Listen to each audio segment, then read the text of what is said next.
Nah, guys, kembali lagi di channel Aprisitorus, di mana channel ini akan memberikan diri kamu suatu informasi baik dari pekerjaan, asmara, keuangan, serta kehidupan diri kamu secara general. Sebelum saya memberikan suatu informasi dari berbagai aspek yang barusan saya katakan tadi, saya juga mengingatkan kepada teman-teman, informasi yang saya berikan terhadap diri kamu bukan suatu acuan untuk kamu ambil dan untuk kamu terima. Saya hanya bisa memberikan diri kamu suatu informasi berdasarkan kartu yang saya pegang ini. Diri kamu hanya bisa berencana terhadap kehidupan kamu, akan tetapi di balik dari informasi dan perencanaan tersebut, lagi-lagi yang menentukan adalah Sang Pencipta. Sebelum saya mengambil satu persatu kartu yang saya pegang ini secara acak, saya juga mengingatkan kepada teman-teman apabila ketemu dengan channel saya agar menekan tombol subscribe-nya dan menyalakan loncengnya supaya next video saya lebih semangat untuk memberikan suatu informasi baik terhadap kondisi energi kamu, manusia yang selama ini kamu prioritaskan, serta pihak ketiganya. Oke Wageng, sama seperti biasanya, saya tidak memiliki judul atau topik yang akan saya angkat atau yang akan saya bahas, tetapi saya akan berusaha untuk berbagi cerita dari setiap kartu yang akan saya ambil nanti secara acak, apakah kartu tersebut akan memberikan suatu gambaran yang bersifat positif atau kebalikannya. Kita langsung saja. Saya akan mengambil beberapa kartu, di mana kartu yang akan saya ambil nanti bisa saja bersifat resonate, bisa saja tidak bersifat resonate. Semuanya saya kembalikan terhadap pola pemikiran kamu, semuanya saya kembalikan terhadap situasi energi yang kamu miliki untuk saat ini.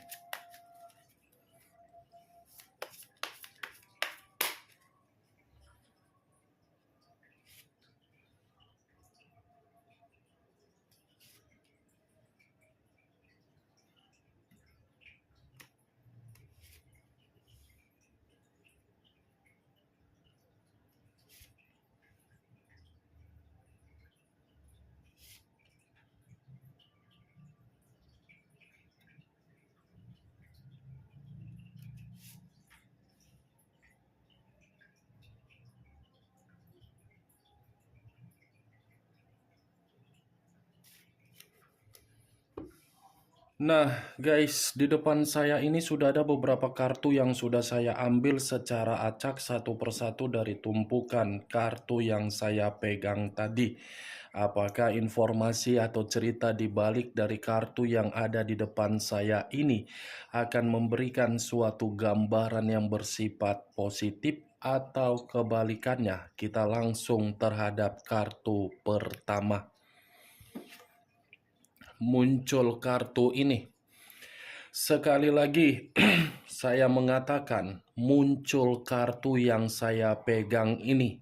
Di mana kemunculan kartu yang saya pegang ini seperti memberikan suatu isyarat atau berbicara terhadap kondisi satu energi yang dimana kondisi energi tersebut untuk saat ini benar-benar sudah meninggalkan yang namanya zona ketidaknyamanan.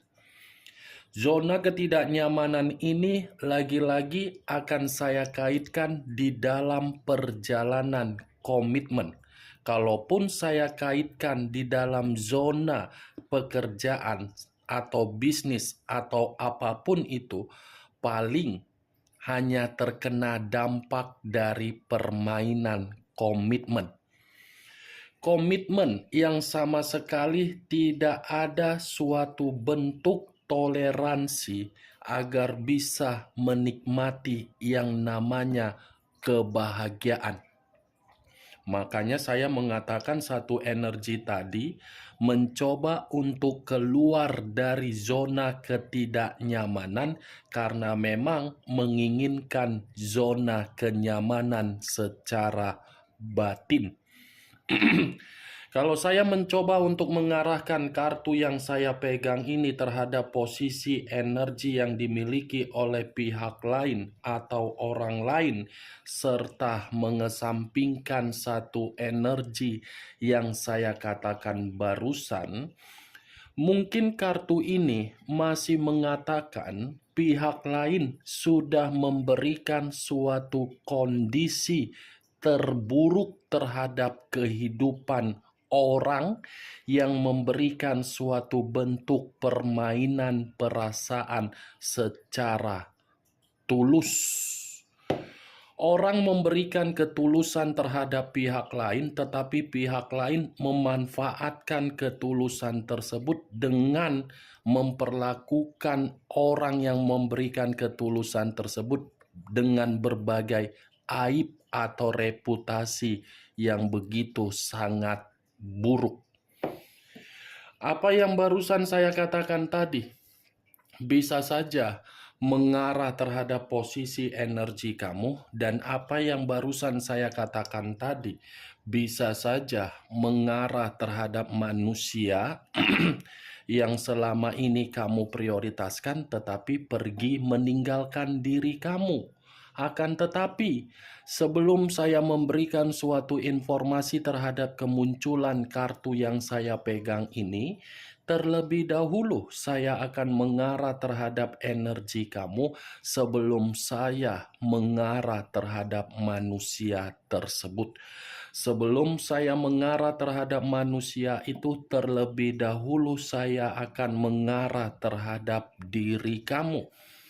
Di mana ketika diri saya mengarah terhadap posisi energi kamu, baik secara pemikiran, perasaan, atau kondisi batin kamu, dari ketiga aspek yang barusan saya katakan tadi, kalau seandainya saya menarik kembali dari kata komitmen, saya ingin bertanya terhadap diri kamu. Tetapi yang membenarkan pertanyaan saya ini, diri kamu juga. Apakah diri kamu menuntut suatu bentuk penghakiman yang dimana penghakiman itu datang dari alam semesta agar membuat manusia tersebut menerima berbagai perubahan, tetapi perubahan tersebut tidak mengarah terhadap kemajuan? Saya hanya sekedar ingin bertanya, apakah benar pertanyaan yang saya lontarkan ini pernah terbesit di dalam pemikiran kamu? Bukan hanya terbesit di dalam pemikiran kamu, tetapi kamu pernah keceplos atau mengungkapkan secara spiritual kamu terhadap Sang Pencipta. Kalau memang diri kamu membenarkan perkataan yang saya katakan tadi, berarti pergerakan energi yang saya rasakan dari pergerakan diri kamu ternyata benar. Kamu ini seperti menuntut suatu bentuk keadilan, di mana keadilan yang kamu tuntut agar manusia itu bisa merasakan seperti apa yang kamu rasakan, tetapi tidak kunjung dia rasakan juga. Ya, bagaimana mungkin dia bisa merasakan apa yang kamu minta terhadap penghakiman alam semesta? Karena itu bukan dari tanggung jawab kamu. Sekalipun diri kamu mencoba untuk meminta dan meminta, menunggu ataupun menunggu, itu bukan tanggung jawab kamu. Biarkan permainan alam semesta yang bergerak untuk memberikan penghakiman terhadap manusia tersebut. Masalah terjadi atau tidak terjadi itu bukan keputusan kamu, tetapi keputusan dari alam semesta. Ibarat diri kamu mencari jarum di atas jerami, tidak akan mungkin kamu temukan jarum tersebut. Begitu juga terhadap penghakiman yang kamu minta. Sekuat apapun diri kamu berusaha untuk menunggu apa yang kamu minta terhadap alam semesta tidak akan bergerak sesuai dengan permintaan kamu, karena memang alam semesta bukan bergerak sesuai kehendak kamu. Bergerak saja sesuai dengan kehendak kamu dari situasi kehidupan kamu. Mau dia bahagia, mau dia tidak bahagia, mau dia mendapatkan karma, ataupun diri dia tidak mendapatkan karma, apa urusan terhadap diri kamu? Karena diri kamu sakit hati, makanya sakit hati tersebut harus kamu lampiaskan. Karena diri kamu merasa dikecewakan, makanya diri kamu harus menuntut kekecewaan tersebut. Coba lihat kondisi diri kamu, mana jauh lebih penting? Rasa kekecewaan kamu atau masa depan kamu? Mana jauh lebih penting? Rasa sakit hati kamu atau prioritas mental kamu? Saya tidak menyalahkan, saya memang mengakui apa yang saya katakan tadi. Dan saya tidak menyalahkan apa yang kamu minta.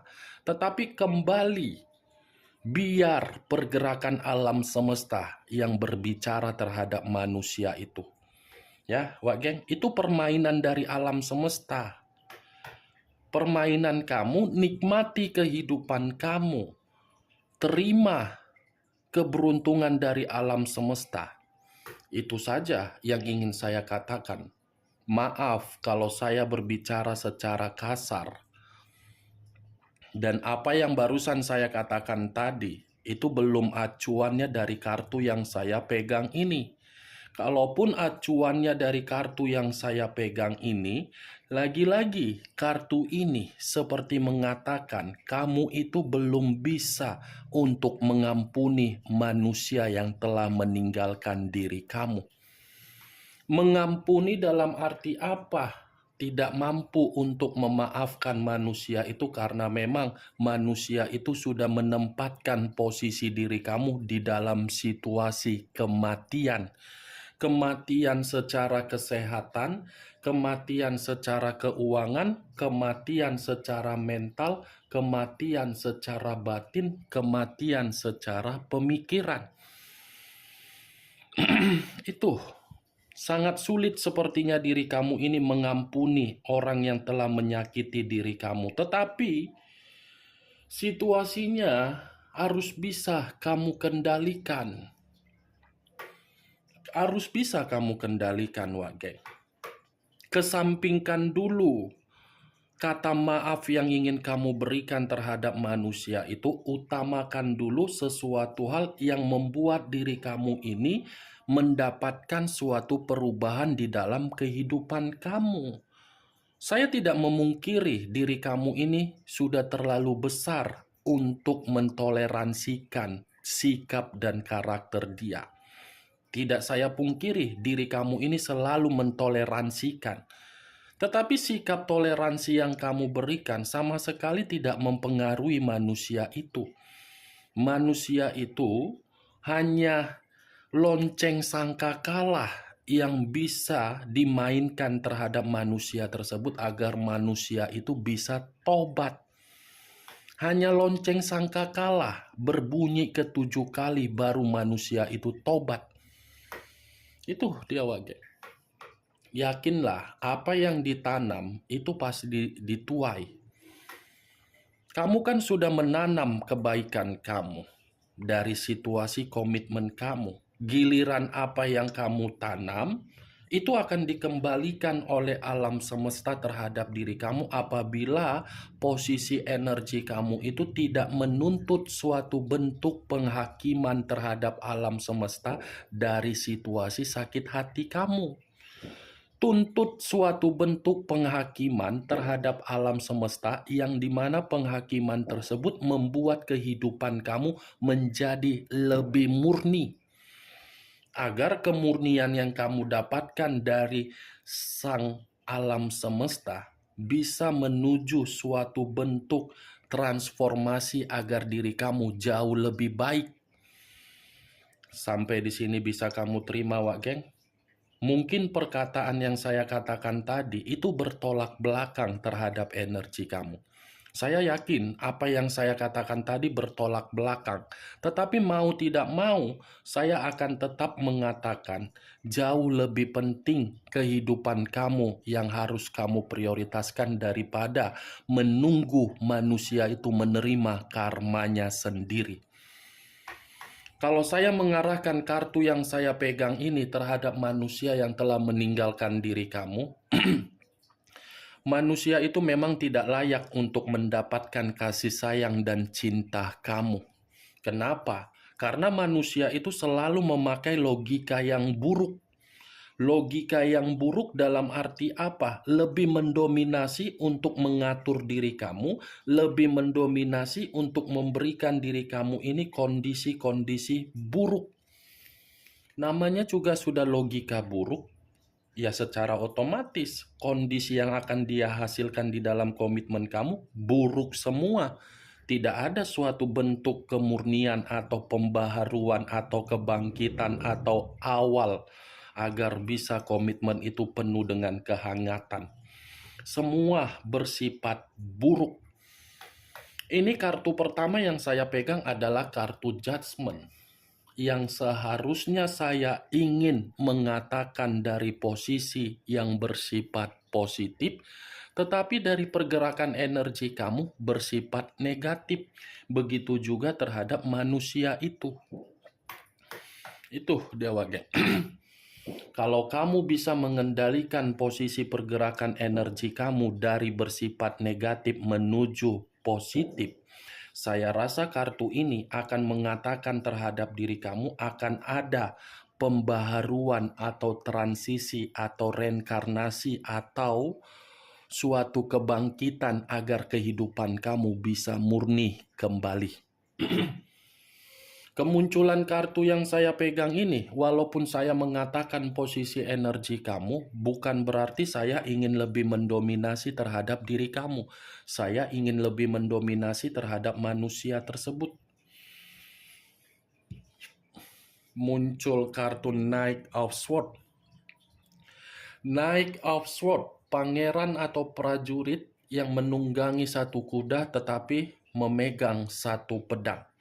Kalau saya mencoba untuk menarik kata pedang, pedang ini seperti mengatakan dari karakter manusia itu, yang dimana manusia itu secara elemen, secara unsur, manusia itu seperti manusia yang memberikan unsur air. Kenapa saya mengatakan unsur air? Unsur air tidak bisa dipegang, tetapi bisa dirasakan. Manusia itu menuntut diri kamu agar diri kamu yang peka, tetapi dia tidak mau memberikan kepekaan terhadap diri kamu. Kalaupun manusia itu memberikan kepekaan terhadap diri kamu, kepekaan yang dia berikan bukan bersifat positif, tetapi bersifat negatif. Contohnya seperti apa? Intimidasi, perkataan yang pedas, perlakuan yang kasar, seperti orang yang terlalu agresif, kejam, berbahaya. Itu yang saya katakan terhadap diri kamu kalau memang diri dia peka secara negatif, bukan peka secara positif. Pantas diri kamu ini menuntut penghakiman terhadap alam semesta karena memang dibenarkan oleh kartu Knight of Swords. Makanya saya tadi mengatakan terhadap diri kamu, Wak Geng, saya tidak bisa menyalahkan pergerakan energi kamu dari apa yang kamu minta. Karena ada alasan. Alasan itu tertuang di dalam kartu kedua. Nih dia, orangnya cerewet, orangnya tidak ada kejujuran, orangnya seperti penuh dengan pemberontakan, orangnya tidak membuktikan bahwasannya bisa memberikan kebahagiaan. Orang lain bisa dia berikan kebahagiaan, orang lain bisa dia beri tanggung jawab, orang lain bisa dia beri kebutuhan, orang lain bisa dia berikan kemewahan, orang lain bisa dia berikan keuangan, tetapi terhadap diri kamu sama sekali tidak ada. Makanya saya mengatakan manusia itu memakai logika yang buruk. Cocok, kau rasa dari apa yang saya katakan? Ya kalau menurut diri kau cocok, angkat. Kalau tidak cocok, kita lanjut kartu berikutnya. Muncul kartu The Devil. The Devil, unsur tanah, berlambangkan 3 zodiak. Capricorn, Taurus, dan Virgo. Kalau saya mencoba untuk mengesampingkan ketiga zodiak yang barusan saya katakan, keluarnya kartu The Devil ini lagi-lagi bentuk keadilan yang kamu minta, karena memang orang yang kamu prioritaskan bukan manusia tetapi Dajjal. Orang yang kamu prioritaskan bukan manusia tetapi iblis. Iblis yang terobsesi terhadap keindahan tubuh kamu, iblis yang tergantung terhadap gairah atau nafsu yang dia miliki untuk dia lampiaskan terhadap diri kamu. Karena manusia itu menempatkan posisi diri kamu dalam posisi yang tidak baik. Tetapi kalau saya memutarbalikkan perkataan yang saya katakan tadi berdasarkan dari apa yang kamu minta untuk keadilan dari alam semesta, ketiga kartu ini, kalau kartu The Devil saya letakkan di awal, di depan, sepertinya bentuk keadilan yang kamu minta dari alam semesta ini sedang terkoneksi terhadap manusia tersebut. Kenapa saya mengatakan sedang terkoneksi? Ini adalah kartu perzinaan dia, hubungan kotor dia, yang berbicara mengenai satu bentuk resiko yang dimana resiko tersebut sedang diberikan oleh alam semesta terhadap manusia itu, yang dimana manusia itu seperti ada penyakit yang tidak bisa untuk dia kendalikan atau dia selesaikan. Ada penyakit ini. Penyakit ini bisa saja secara fisik, bisa saja secara keuangan, bisa saja secara komitmen dia kepada pihak ketiga, bisa saja dari bisnis. Saya hanya bisa mengategorikan penyakit sedang diberikan oleh alam semesta agar manusia itu menerima resiko dari apa yang dia berikan terhadap diri kamu.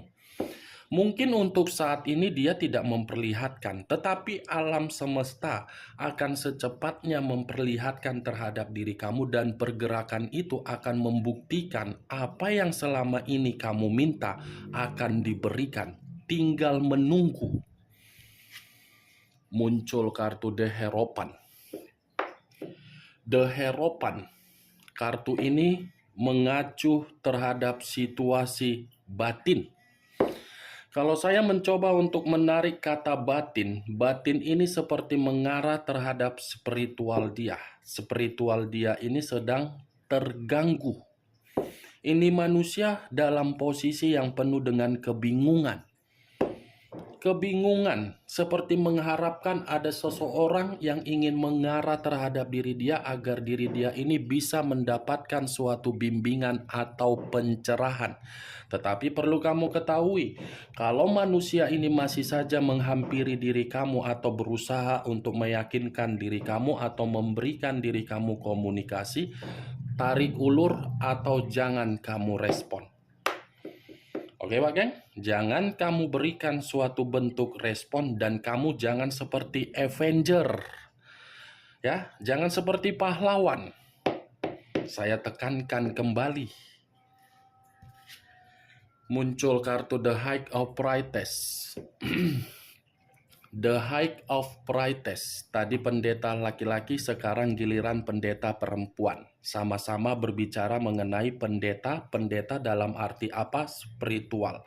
Kalau saya berbicara di luar dari kata spiritual, The High of Priestess ini mengatakan akan ada satu kecerobohan yang akan dia lakukan dalam waktu dekat, di mana kecerobohan ini akan diperlihatkan dari alam semesta agar alam semesta memberikan diri kamu suatu kepuasan dari apa yang kamu minta berdasarkan keadilan yang selama ini kamu lakukan. Nih, ada kecerobohan yang akan membuat manusia itu terpukul sendiri. Tunggu saja, Wak Geng, ada momennya. Muncul kartu Five of Cups. Terdiri dari 5 cawan. Kalau saya mencoba menarik satu cawan dari kelima cawan yang barusan saya katakan, satu cawan yang saya tarik ini seperti mengatakan kecerobohan yang akan dia lakukan itu akan membuat manusia tersebut sama sekali tidak menerima yang namanya suatu bentuk kebahagiaan, tetapi bentuk dari situasi duka. Keluar kartu The Devil. Penyakit ada kaitannya terhadap duka yang dimana manusia itu akan merasa bersedih, menyesal, merasa bersalah. Oke, Wak Geng? Hanya itu yang bisa saya berikan informasinya terhadap diri kamu dari keenam kartu yang saya ambil tadi. Sekian dulu informasinya. Salam kartu tarot, salam zodiak.